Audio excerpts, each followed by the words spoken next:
Pharma company सिम्बायोटेक का IPO बाजार में खुला है और इस आईपीओ के बारे में जो पॉजिटिव्स और रिस्क फैक्टर्स दोनों मैं आपके सामने रख दूं। पॉजिटिव ये है कि जो एपीआईज ये बनाने का काम करते हैं उसमें दो एपीआई ऐसे हैं जिनमें ये ग्लोबल लीडर है, यानी कि दुनिया में सबसे बड़ा मार्केट शेयर इनके पास है। एक में है 38% और दूसरे में है करीबन 23%, जो कि इनकी स्ट्रॉन्ग पोजीशन दिखाता है, यानी कि प्रोमोटर्स को बिजनेस की बहुत तगड़ी समझ है। सीडीएमओ बिजनेस जो इन्होंने हाल ही में शुरू किया उसमें लॉन्ग टर्म कॉन्ट्रैक्ट किए अपने कस्टमर्स के साथ, तो उसकी रेवेन्यू विजिबिलिटी भी है कंपनी के पास में। कोविड के समय इन्होंने जो कुछ स्टेरॉइड्स बनाए हैं वो दिखाते हैं कि कंपनी बड़े स्केल पर भी मैन्युफैक्चर कर सकती है, सप्लाई कर सकती है। और सबसे बड़ी बात इस आईपीओ की वो है इसके वैल्यूएशंस। बहुत ही सस्ते दाम पर ये आईपीओ लेकर आए हैं, जिससे कि लिस्टिंग पर एक पैसा बनाने का स्कोप आपके लिए बन जाता है। नेगेटिव साइड पर कुछ है? जी हाँ, बहुत कुछ है। पहले, प्रोमोटर्स की हिस्सेदारी बहुत ही कम है। उसके बावजूद ये 1600 करोड़ का बड़ा ओएफएस लेकर आ रहे हैं। प्रोमोटर का हिस्सा घटकर 36% से घटकर 33% के आसपास रह जाएगा, जो कि काफी कम है।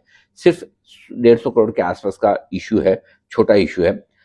इसमें एक और इंटरेस्टिंग चीज है कि दिसंबर 2025 में, यानी कि 7-8 महीने पहले, प्रोमोटर्स ने पैसे डाले हैं कंपनी में 276 रुपए के हिसाब से राइट्स इशू में, और अब इशू आ रहा है 988 पे, लगभग 4 गुना प्राइस पे। तो ऐसा 8 महीनों में ऐसा क्या हो गया कि कंपनी का वैल्यूएशन 4 गुना हो जाए?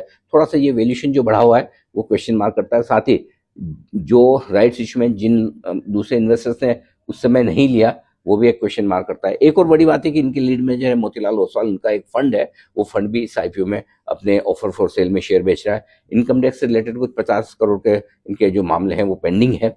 रेवेन्यू ग्रोथ सुस्त है। पिछले 2 सालों में कंपनी का रेवेन्यू कुल मिलाकर टोटल ही 21% ही बढ़ा है, जो कि काफी कम माना जाएगा। इसके अलावा डेट है कंपनी के पास में 1.6 के आसपास का नेट डेट टू इबिटा है, जो कि फार्मा कंपनियों में आमतौर पर डेट होता नहीं है। ये थोड़ा सा नेगेटिव है, जिससे शायद ये आईपीओ के पैसे से उसे कम करेंगे।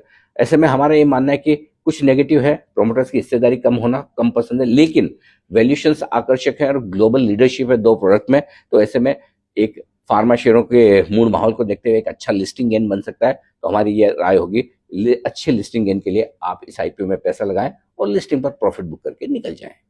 बताइए, आप लगाएंगे पैसा इस आईपीओ में लिस्टिंग के लिए आज से, या फिर करेंगे अवॉइड?